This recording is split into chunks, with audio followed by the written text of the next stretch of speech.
بالله من الشيطان الرجيم. بسم الله الرحمن الرحيم. وإذا قيل لهم اتبعوا ما أنزل الله قالوا بل نتبع ما ألفينا عليه آباءنا أولو كان آباؤهم لا يعقلون شيئا ولا يهتدون. ومثل الذين كفروا كمثل الذي ينعق بما لا يسمع إلا دعاء ونداء صم بكم عمي فهم لا يعقلون. يا أيها الذين آمنوا كلوا من طيبات ما رزقناكم واشكروا لله إن كنتم إياه تعبدون. إنما حرم عليكم الميتة والدم ولحم الخنزير وما أهل به لغير الله فمن اضطر غير باغ ولا عاد فلا إثم عليه إن الله غفور رحيم. إن الذين يكتمون ما أنزل الله من الكتاب ويشترون به ثمنا قليلا أولئك ما يأكلون في بطونهم إلا النار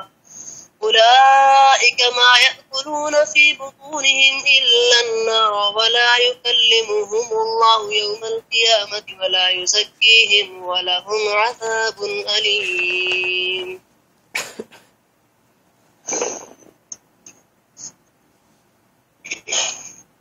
وَإِذَا اور جب قیلا کہا جاتا ہے لہم ان سے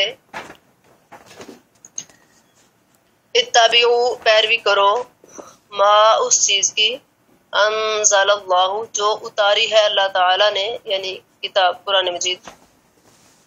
قالوا کہتے ہیں بلکہ نتبع ہم پیروی کریں گے ما اس چیز کی الفینا کہ جو پایا ہم نے علیہ اس پر آباءنا اپنے باپ دادوں کو آوا لو کیا اگرچہ کہانا تھے آباؤہم باپ ان کے لا یعقلون نہیں عقل رکھتے تھے شیئن کچھ بھی ولا اور نہ یہتدون وہ ہدایت پاتے تھے.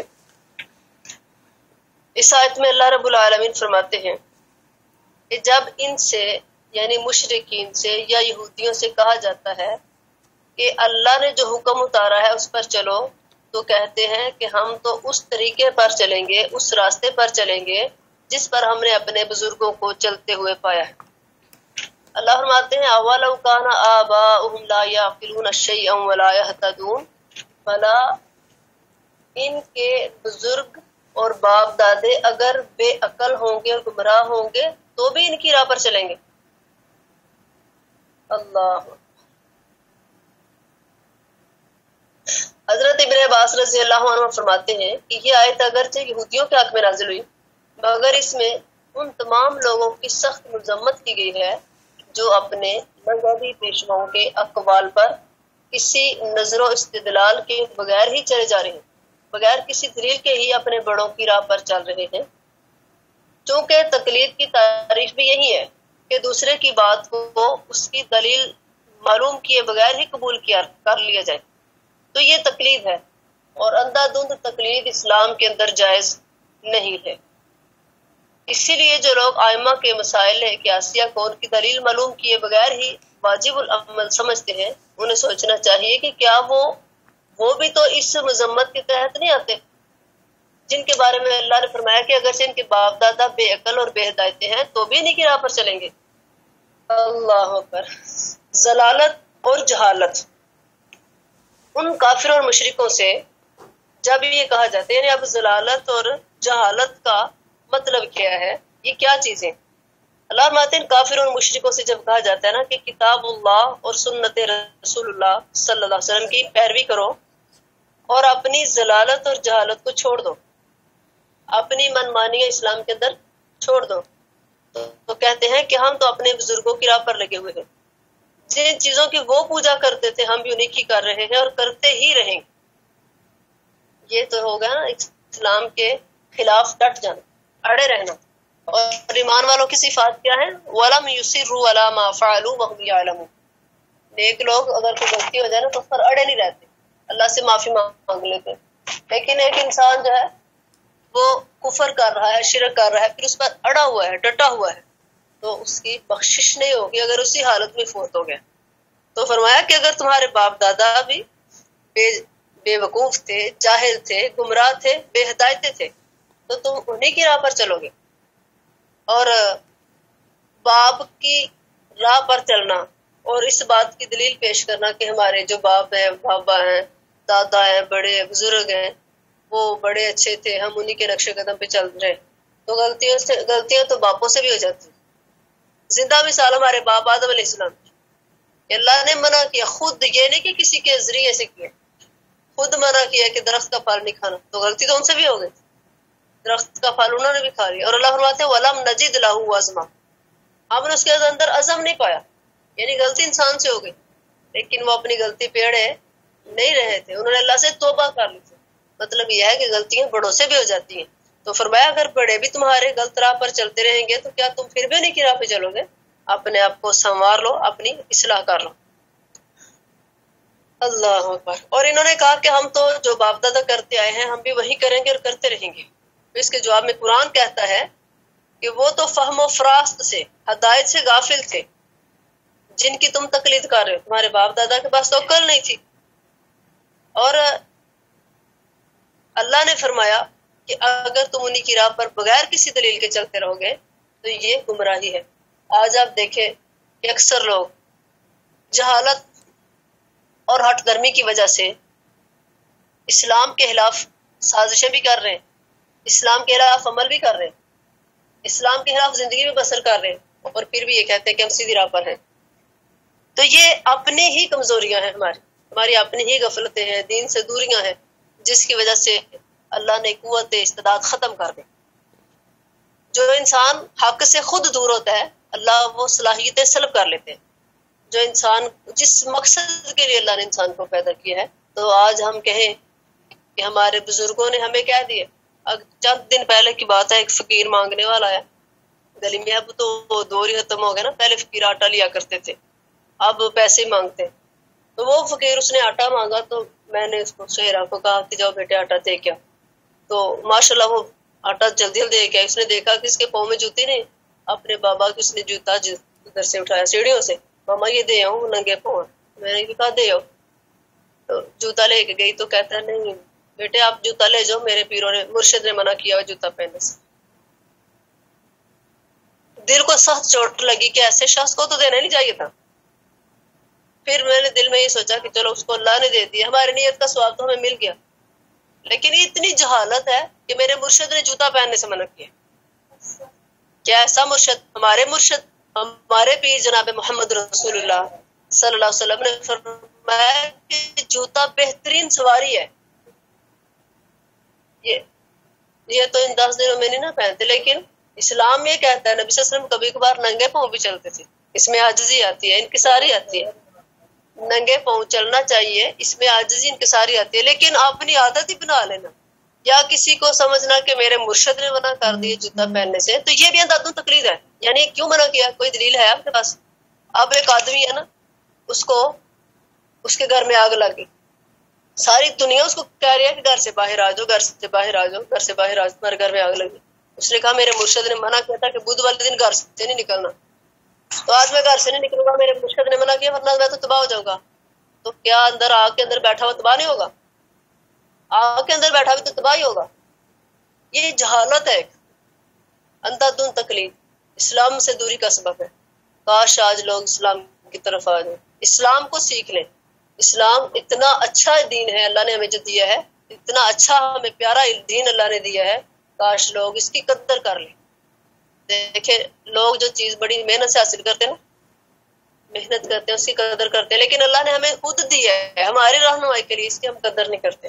اللہ ہمیں اس دین کی قدر کرنے کی توفیق دے۔ اللہ اکبر. تو اللہ فرماتے ہیں اگر سے تمہارے باپ دادے بے عقل ہوں گے، بے ہدایتے ہوں گے، پھر بھی تم انہیں کی راہ پر چلو گے. آج دیکھیں ایک عورت میرے پاس آئی، بات وہ گمراہیوں کی چل رہی ہے، ہر جمعرات کو ختم دلاتے تھے اور کوئی نہ کوئی چیز انہوں نے پکا کے بانٹنی ہوتی تھی. تو اللہ تعالیٰ کی مرضیاں، کبھی غربت آ جاتی ہے، کبھی خوشحالی آ جاتی ہے.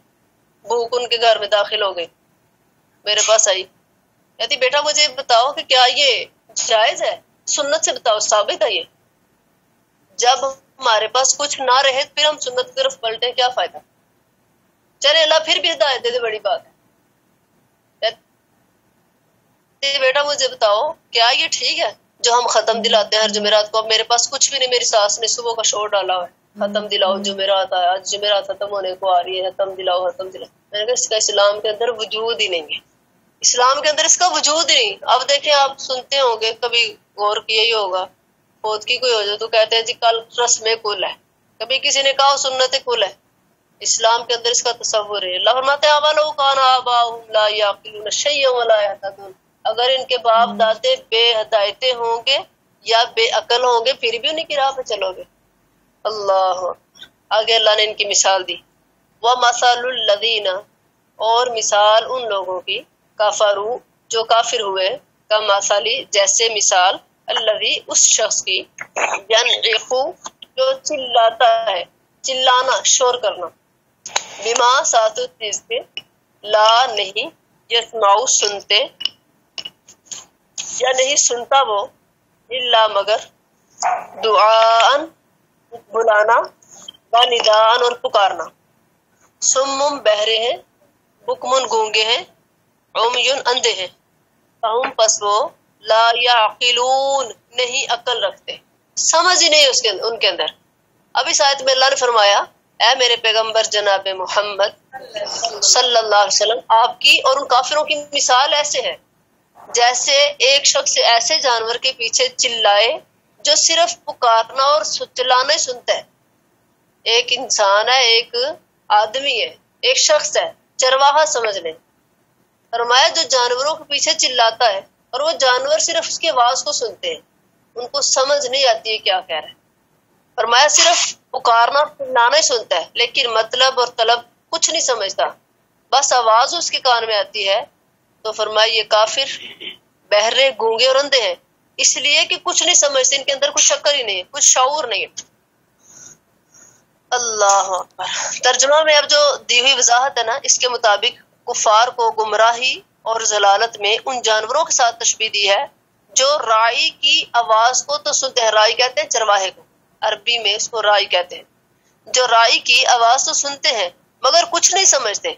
اللہ فرماتے ہیں ای مثلک یا محمد صلی اللہ علیہ وسلم ومثل الذین کفروا، آپ کی مثال اور ان لوگوں کی جو کافر، ان کی مثال ایسے ہی ہے کہ جیسے آپ ان کافروں کو آوازیں تو دیتے ہیں، پکار رہے ہیں، ان کو چلا چلا کے اللہ کی طرف بلا رہے ہیں، لیکن یہ آپ کی بات کو سنتے ہیں، آواز سنتے ہیں لیکن ان کو سمجھ نہیں آتی، اس لیے کہ ان کے دل اور دماغ شعور سے خالی ہو چکے ہیں.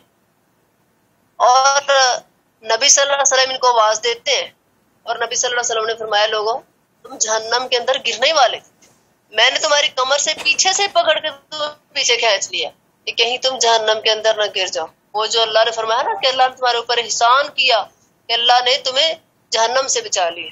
تو فرمایا لوگوں جس طرح پروانے شمع کے اوپر آ کے گرتے ہیں، دیکھے ہوئے ہیں نا، کیڑے روشنی کے اوپر خود آتے ہیں، حالانکہ ان کو پتا بھی ہم جل جائیں گے لیکن پھر بھی اس کے اوپر گرتے ہیں. فرمایا ایسے تم جان بوجھ کے جہنم میں گر رہے تھے تو میں نے تمہاری کمروں سے پیچھے سے پکڑ کے پیچھے کھینچ لیا کہ تم جہنم میں نہ گر جاؤ. تو اللہ فرماتے ہیں میرے پیغمبر آپ کی اور ان کافروں کی مثال ایسے ہے. چرواہے کے ساتھ نبی صلی اللہ علیہ وسلم کو تشبیہ دی ہے، ایک تشبیہ ہے، چرواہا نہیں آپ کو کہا گیا.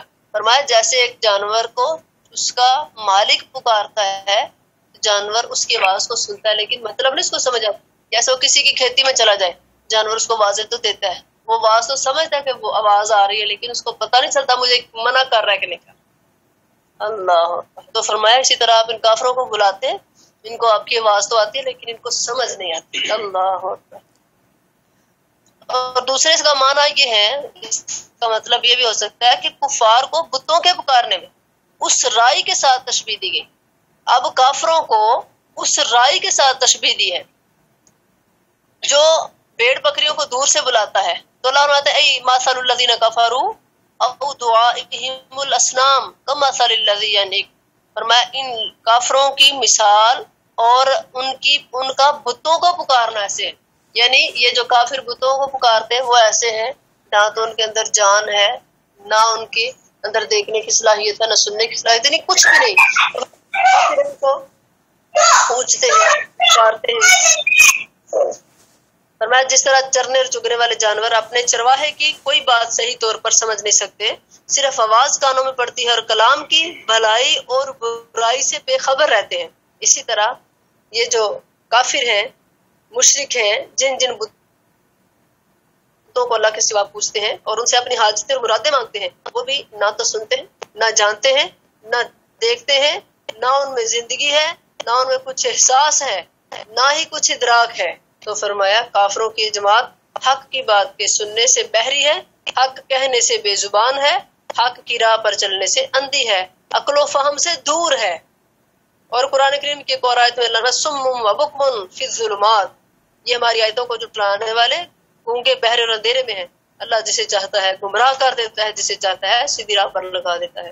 تو اللہ تعالیٰ نے دیکھیں قرآن نازل کر کے واضح صریح انداز میں واضح الفاظ میں بیان کر دیا ہے کہ لوگوں حق کی راہ پہ چلو گے تو بھلا ہوگا, حق کو چھوڑ دو گے تو گمراہی میں پڑ جاؤ گے اور گمراہی جہنم میں لے ڈوبتی ہے. آگے اللہ فرماتے ہیں یا ایھا الذین آمنوا, اے لوگو جو ایمان لائے ہو, کلو کھاؤ من طیباتی پاکیزہ چیزوں سے, ادھر عمدہ بھی آئے گا پاکیزہ بھی آئے گا, ما رزقناکم جو دی ہے ہم نے تمہیں, وشکرو اور شکر کرو, للہ اللہ تعالی کے لیے, ان اگر کنتم ہو تم ایاہو خاص اسی ہی کی تعبدون عبادت کرتے. اللہ نے اب مسلمانوں کو حکم دیا مسلمانوں جو پاکیزہ اور عمدہ چیزیں ہیں ان کو کھاؤ. اس میں اللہ تعالیٰ نے خاص طور پر اہل ایمان کو حلال اور پاکیزہ روزی کمانے اور کھانے کا حکم دیا ہے, کیونکہ اس کے بغیر کوئی دعا اور عبادت قبول نہیں ہوتی. اور صحیح بخاری شریف کے اندر حدیث ہے, حضرت ابو ہریرہ رضی اللہ عنہ فرماتے ہیں نبی صلی اللہ علیہ وسلم نے فرمایا, بخاری مسلم اس حدیث کو کہتے ہیں متفقون علیہ جس پہ دونوں کا اتفاق ہو. کتابوں کے اندر نا سنن یہ صحاح ستہ کی 6 کتابیں, ان میں سب سے اعلیٰ درجہ اس حدیث کا ہے جس کو امام بخاری امام مسلم دونوں بیان کریں. تو فرمایا کہ نبی صلی اللہ علیہ وسلم کا فرمان ہے لوگوں اللہ تعالیٰ طیب ہے, ان اللہ طیب, فرمایا اللہ طیب ہے, اللہ پاکیزہ ہے اور طیب کے بغیر کچھ قبول نہیں فرماتا پاکیزہ کے علاوہ, یعنی جو حلال ہے جو پاکیزہ ہے جو عمدہ ہے بس اسی کو قبول کرتا ہے, ردی اور نکارہ چیز کو اللہ پسند اور قبول نہیں کرتے. اور اسی نے اپنے رسولوں کو بھی پاک غذا کھانے کا حکم دیا ہے. قرآن کریم کی ایک آیت ہے یا ایھا الرسل کلوا من الطیبات, سورہ حج کے اندر غالباً اللہ نے فرمایا, سورۃ المؤمنون کے اندر فرمایا کہ اے رسولو تم بھی پاکیزہ چیزیں کھاؤ. اور ایمان والے کتنے خوش نصیب ہیں, صلی اللہ علیہ وسلم فرما رہے ہیں کہ اللہ نے تمہیں وہ چیزیں کھانے کا حکم دیا جو اس نے اپنے پیغمبروں کو کھانے کا حکم دیا. سبحان اللہ. فرمایا اللہ نے سورۃ البقرہ کی یہی آیت جو ہے یا ایھا الذین آمنوا کلوا من طیبات ما رزقناکم, فرمایا کہ جو ہم نے تمہیں پاکیزہ چیزیں دی ہیں نا اس کو کھاؤ. اب نبی صلی اللہ علیہ وسلم کی حدیث ہے صحیح مسلم کے اندر, ایک شخص ہے بڑا لمبا سفر کرتا ہے, وہ پراگندہ بالوں والا ہے, یعنی گرد و غبار سے اس کے بال اٹے ہوئے ہیں, گرد و غبار سے آلودہ ہیں, اپنے ہاتھ آسمان کی طرف اٹھا کر دعا کرتا ہے, گڑ گڑاتا ہے, دعا کرتا ہے یا ربی یا ربی, حالانکہ یا ربی ایسا لفظ ہے کہ اللہ کی رحمت جوش میں آ جاتی ہے. جب انسان اللہ کو پکارتا ہے نا, آج ہم کسی سے دوستی ہوتی ہے نا فوراً اس کا فون نمبر مانگتے ہیں, فون نمبر دے دے میرا آپ سے رابطہ ہو جائے. تو اللہ کے ساتھ رابطہ کتنا, اللہ کا فون نمبر کیا ہے, اللہم ربنا یا ربی, کتنا پیارا رابطہ. اور اللہ تعالیٰ کے رابطے ہمارے پاس موجود ہیں لیکن ہم اللہ سے کبھی رابطہ نہیں کرتے, ہمیں شرم آتی ہے اللہ سے رابطہ کرتے ہیں, ہمارے پاس ٹائم ہی نہیں ہے. اللہ ہمارے وقت میں برکت کر دے, اللہ ہمیں توفیق دے دے کہ ہم اللہ تعالیٰ سے ڈائریکٹ رابطہ کریں, اس سے مانگیں, اللہ ہمیں اپنے آپ سے مانگنے کی توفیق دے. تو فرمایا ایک آدمی لمبا سفر کرتا ہے، گرد و غبار سیٹا ہوا ہے، اپنے ہاتھ آسمان کی طرف اٹھا کے گڑ گڑا کے کہتا ہے یا ربی یا ربی، اللہ سے دعائیں مانگتا ہے، پکارتا ہے اللہ کو۔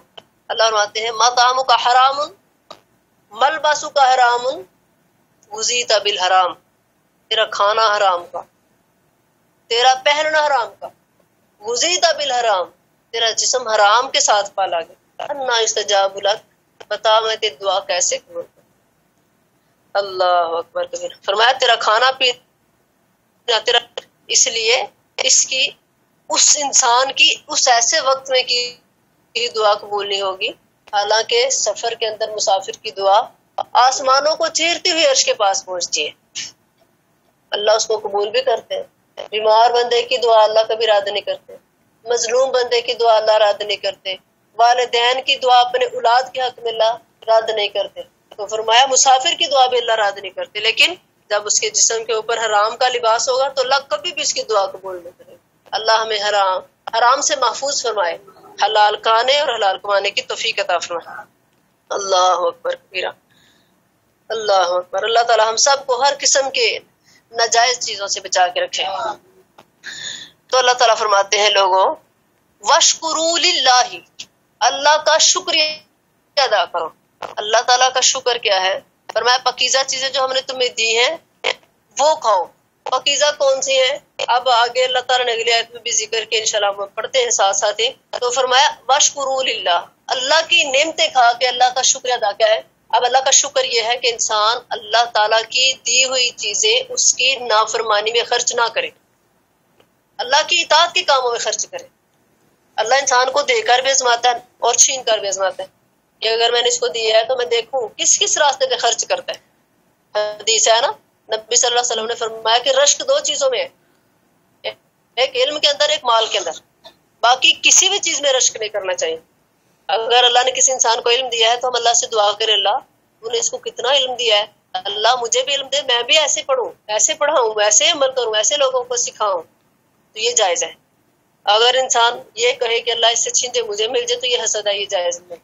اسی طرح اگر اللہ نے کسی کو مال دیا ہے تو انسان اس کی طرف دیکھے اور رشک کرے کہ اللہ کتنا اچھا تیرا بندہ ہے، اللہ جس طرح یہ بندہ تیری راہ میں خرچ کرتا ہے، لوگوں کے ساتھ حسن سلوک کرتا ہے، صلہ رحمی کر، میں بھی ایسے کروں، میں بھی تیرے بندوں کے ساتھ اچھا سلوک کروں، تیری راہ میں خرچ کروں۔ تو فرمایا حسن اولئک رفیقا، یہ ان کے رفیق بن جاتے ہیں، جس طرح ان کو ثواب ملتا ہے اسی طرح ان کی نیت خالص کا ان کو بھی ثواب ملتا ہے۔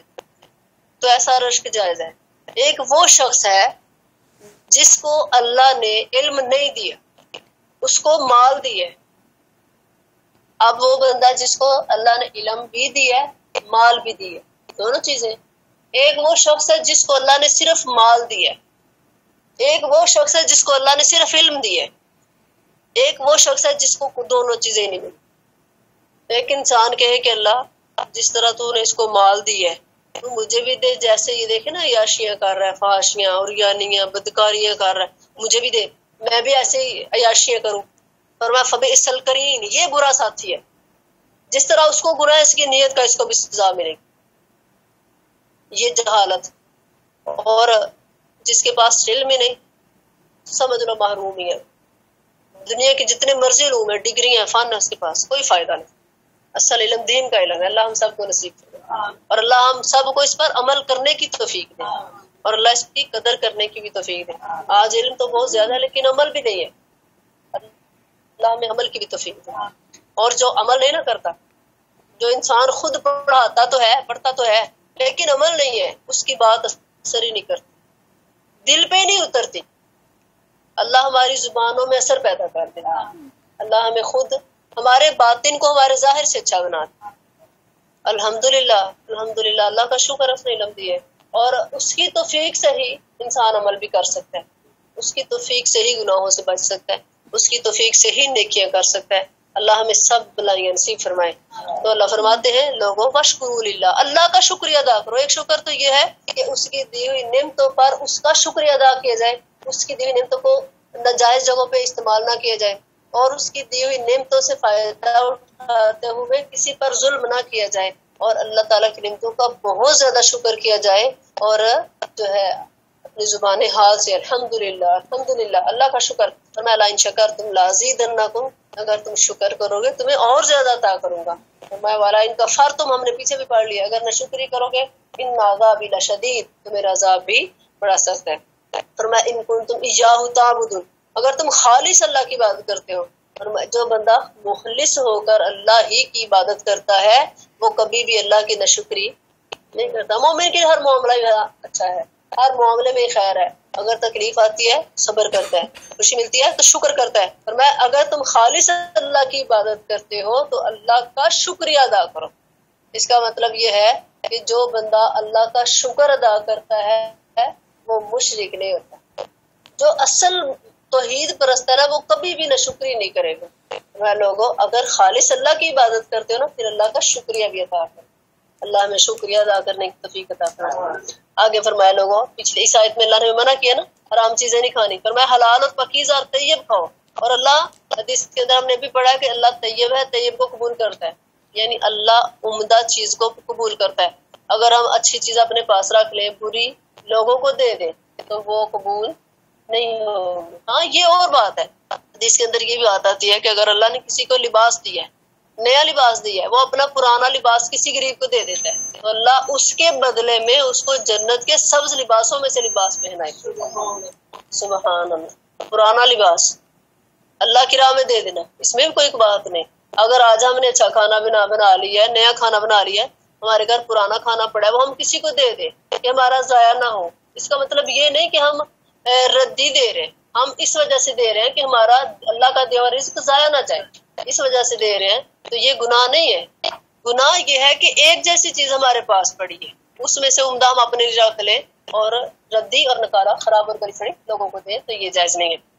آگے فرمایا انما سوائے اس کے نہیں حرما حرام کیا ہے علیکم تم پر المیتۃ مردار والدم اور خون ولحم الخنزیر اور گوشت خنزیر کا وما اور جو کچھ اہل پکارا جائے بھی ساتھ اس کے یا اوپر اس کے لغیر اللہ واسطے غیر اللہ کے یا غیر اللہ کے لیے.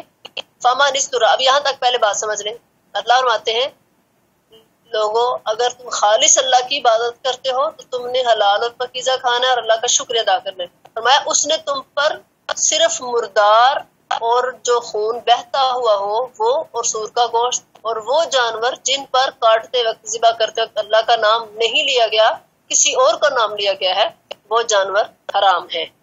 پھر فرمایا فامانز درہ لاچار ہو جائے، بے بس ہو جائے، مجبور ہو جائے، غیر باغن نہ حد سے نکل جانے والا ہو، ولا عادن اور نہ ہی زیادتی کرنے والا ہو، فلا اسم پس نہیں ہے گناہ علیہ اس پر.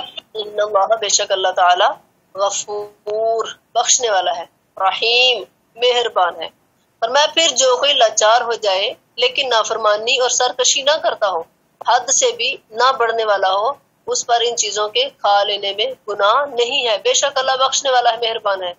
اس آیت میں اللہ تعالیٰ نے انما کلمہ حصر ہے، یعنی اللہ تعالیٰ استثناء کر رہے ہیں کہ یہ چیزیں حلال ہے یہ حرام ہے، باقی یعنی یہ جائز ہے یہ جائز نہیں، یعنی صرف یہ حرام ہے. اس لیے حرام چیزیں تھوڑی تھی اللہ نے ان کا تذکرہ کر دیا، باقی فرمایا ان کے علاوہ ساری حلال. فرمایا کلمہ حصر کے ساتھ صرف 4 چیزوں کا یہاں پہ کھانا حرام قرار دیا، اس کے علاوہ سب جانوروں کا گوشت حلال ہے سوائے ان کے جن کو حدیث میں حرام قرار دیا گیا. مثلا درندہ ہے، کلو ذی ناب وذی مخلب، ہر پنجے سے شکار کرنے والا اور کچلی سے یعنی نوکدار دانتوں والا جو چیر پھاڑ کرنے والا ہو. فرمایا درندہ جانور اور پنجے سے شکار کرنے والا پرندہ جو ہے یہ، اور الحمر الاہلیہ گھریلو گدھا اور میتا سب حلال جانوروں کو کہا جاتا ہے. لیکن جو درندے ہیں وہ بھی جانور ہیں، ان کی بھی 4 ٹانگیں، ان کو السباع کہا جاتا ہے درندوں کو. اور جو جانور حلال ہے ان کی بھی 4 ٹانگیں لیکن ان کو انعام کہا گیا. تو فرمایا یہ جو جانور ہیں جن کو حدیث کے اندر حرام کہا گیا ہے وہ حرام ہے، باقی حلال ہیں. اور فرمایا المیتہ تھا جو اللہ نے فرمایا نا انما حرم علیکم المیتہ، تمہارے اوپر مردار حرام ہے. میتہ اس حلال جانور کو کہا جاتا ہے جو بغیر ذبح شرعی کے مر گیا ہو، یعنی شرعی طور پر اسلام کے مطابق ذبح کرنے کے بغیر ہی جو مر گیا ہے حلال تھا لیکن تبھی موت مر گیا. وہ جانور حرام ہو جاتا ہے. عام اس سے کہ تب بھی موت مرا ہو یا کسی بھی حادثے سے ہلاک ہوا ہو، یعنی کسی بھی طریقے سے وہ مر گیا، اپنی طبی موت، اللہ کے حکم سے مر گیا یا کسی حادثے سے مر گیا، اس کو ہم کھا نہیں سکتے، وہ حرام ہے. حدیث کے اندر آتا ہے احلت لنا میتتانی الحوت والجراد ودمانی القابض والتحال، دو مردار ہمارے لیے حلال کیے گئے ہیں اور دو ہی خون حرام کیے گئے. اب دیکھیں نا، اللہ نے کہا ہے انما حرم علیکم المیتہ، تمہارے اوپر مردار حرام کر دی گیا، والدما، اور بہتا ہوا خون، رگوں سے بہتا خون. جو زمانہ جاہلیت کے دور میں وہ خون پیالے بار بار کے پیا کرتے، جن جانوروں کو ذبح کرتے وہ خون پیا کرتے تھے. اللہ نے فرمایا یہ حرام ہے. فرمایا حدیث کے اندر آتا ہے احلت لنا میتتان، ہمارے لیے دو مردار حلال ہیں بس، ایک مچھلی ایک ٹڈی. مچھلی ٹڈی جو ہوتا ہے پرندہ ہوتا ہے، فصلوں کے اندر ہوتا ہے، خصوصاً گندم کی فصل میں یا ویسے بھی وہ حلال ہے، اگر وہ مر بھی جائے نا تو وہ حلال ہے. مچھلی بھی حلال ہے. جو چیز صرف پانی کے اندر زندہ رہتی ہے، بعض چیزیں پانی کے اندر بھی رہ لیتی ہیں، خشکی کے اندر بھی رہ لیتی ہیں، بعض چیزیں صرف سمندر کے اندر زندہ رہتی ہیں، باہر آ جائے تو وہ مر جاتی ہیں. جو صرف سمندر کے اندر زندہ رہتی ہیں اگر وہ مر جائیں تو وہ ہمارے لیے حلال ہے. فرمایا ہمارے لیے مچھلی اور ٹڈی یہ دو مردار حلال ہے. بدامانی، دو خون ہمارے لیے حلال ہے. جو رگوں سے بہتا ہوا خون ہے وہ حلال ہے نہیں ہے، جو جوش مار کے جسم کے اندر سے نکلے وہ حلال ہے نہیں ہے. ہاں، جو گوشت پکاتے وقت اس کے اوپر تھوڑا تھوڑے ذرے سے آ جاتے ہیں گوشت کے اندر ہوتا ہے وہ حلال ہے، وہ حرام نہیں ہے. فرمایا دو جو ہمارے لیے خون حلال ہے نا، وہ القابض والتحال، کلیجی اور تلی، یہ دو خون ہمارے لیے حلال ہے. اس کے علاوہ کیونکہ سارا خون ہی ہوتا ہے تو فرمایا یہ ہمارے لیے حلال ہے، اس کے علاوہ کوئی خون ہمارے لیے حلال ہے نہیں ہے. اللہ اکبر. آگے فرمایا والدم، اور خون، دم مسفوح مراد ہے، یعنی وہ خون جو جانوروں کی رگوں سے بہا دیا گیا ہو، وہ خون بھی حرام ہے. اور لہٰذا جو گوشت کے ساتھ خون ملا ہوا ہوتا ہے وہ حلال ہے، وہ جائز ہے. حضرت عائشہ رضی اللہ عنہا سے روایت ہے، فرماتی ہیں کہ میں گوشت پکاتی تھی تو ہنڈیا کے اوپر خون کی وجہ سے زردی سی آ جاتی تھی، تو یہ جائز ہے. اور نبی صلی اللہ علیہ وسلم اسے تناول فرما لیتے تھے اور اس پر انکار نہیں کرتے تھے. اسی طرح فرمایا ہوا لحم الخنزیر، سور کا گوشت، فرمایا سور کی چربی بھی گوشت کی طرح حرام ہے. جس طرح سور کا گوشت حرام ہے اسی طرح سور کی چربی بھی حرام ہے. آج کل دیکھیں نا سور کی چربی سے کتنا کچھ لوگ بنا رہے ہیں، کتنے فوائد حاصل کر رہے ہیں. اور آج ہم یہ بڑی مزے سے یہ چاکلیٹ، یہ ببلز، یہ لیز وغیرہ بڑے شوق سے کھاتے ہیں، تو سب کے اندر اسی کی ملاوٹ ہوتی ہے. لیکن ہمیں بتا دیا گیا ہے، ہم کھاتے ہیں بڑے شوق سے، مزے لے لیتے. اللہ ہمیں ہدایت نصیب فرمائے. تو فرمایا سور کی چربی بھی حرام ہے. اللہ اکبر. پھر فرمایا سمندر کے مردہ جانوروں کو اللہ نے ہمارے لیے حلال کیا ہے اور زندہ نہ رہتے ہوں وہ ہمارے لیے حلال نہیں ہے. آگے فرمایا ولحم الخنزیر کے بعد وما اہل به لغیر اللہ، جو غیر اللہ کے نام پر چیز ذبح کی جائے، قربان کی جائے، نذرانہ، نذر و نیاز، کچھ بھی، وہ تمام جانور اور دوسری چیزیں اس میں آ جاتی ہیں جن کو اللہ کے سوا کسی اور کی نذر و نیاز کے لیے مخصوص کر دیا جائے. ایسے جانور کا گوشت کھانا حرام ہے، خواہ وہ ذبح کرتے وقت کسی بزرگ یا قبر یا بت کا نام لیا جائے اور خواہ اسے بسم اللہ واللہ اکبر کہہ کر ذبح کیا جائے، جیسے چاہے اسے حلال پیسوں سے خریدا جائے، چاہے اللہ کا نام لے کر اس کو ذبح کیا جائے. وہ حرام تو تب ہی ہو گیا تھا جب غیر اللہ پہ ذبح کرنے کی نیت سے خریدا تھا. تو فرمایا یہ چیزیں بھی حرام ہیں. تو فرمایا اگر ایک بندہ مجبور ہو گیا، بے بس ہو گیا، لاچار ہو گیا ہے، تو وہ اس کو کوئی چارہ ہی نہیں رہا، اس کے لیے کچھ اور مل ہی نہیں رہا. لیکن یہ آج مشکل نہیں ہے، یہ تب مشکل تھا جب لوگ غریب ہوتے تھے، کوئی آس پاس ہوتا نہیں تھا. آج جب صحراؤں میں لوگ جنگلوں میں رہتے تھے، آج ہمارے لیے کوئی مشکل نہیں. اگر کوئی بندہ آج بھی کسی مشکل میں ہے، اس کو کوئی چیز حلال میسر نہیں آ رہی، ان چاروں چیزوں میں سے اس کو کوئی چیز مل جاتی ہے.